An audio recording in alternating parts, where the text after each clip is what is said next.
So Adrian, what key factors contribute to higher recoveries and faster kinetics within the MACH?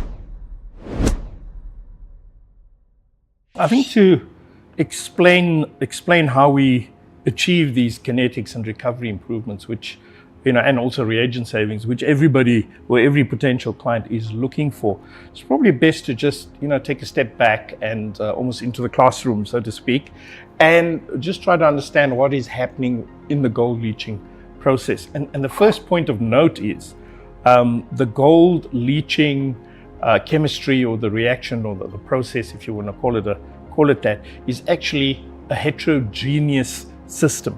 And that is because there's three elements that make it up: a gaseous phase, there's a solid phase, and a liquid phase. Hence they say, they can call it multi-phase or heterogeneous is the word that we use in the scientific world.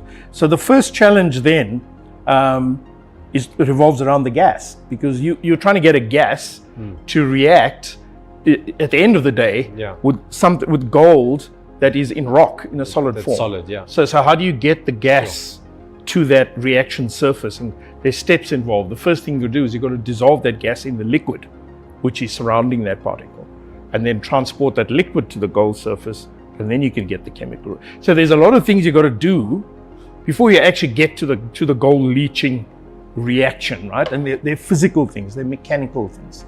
So the first step is, how do you actually dissolve this gas? Because the gas wants to be in the atmosphere above a leach tank.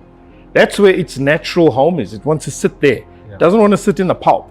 It'll be there for a couple of seconds, and then it wants to form a big bubble and flash out. So, and that's the key thing, bubble size.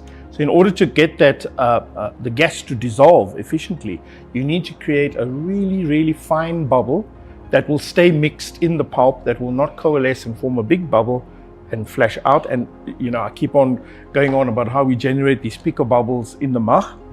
And again, the picker bubbles play a very key role in dispersion of that gas into the pulp and holding it into the pulp. So we say then it'll have a very good gas dissolution efficiency is the scientific term that we would use to describe that. So that's the first challenge, and it's something that the MACH is very well equipped to do. And we also self-aspirate that gas in. So there's vacuum, we pull in the gas. You don't need pressurized oxygen gas supply, for example.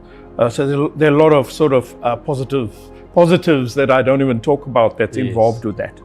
For more information on the MACH, gold ore, and how we are challenging and changing the world, please visit www.goldore.org.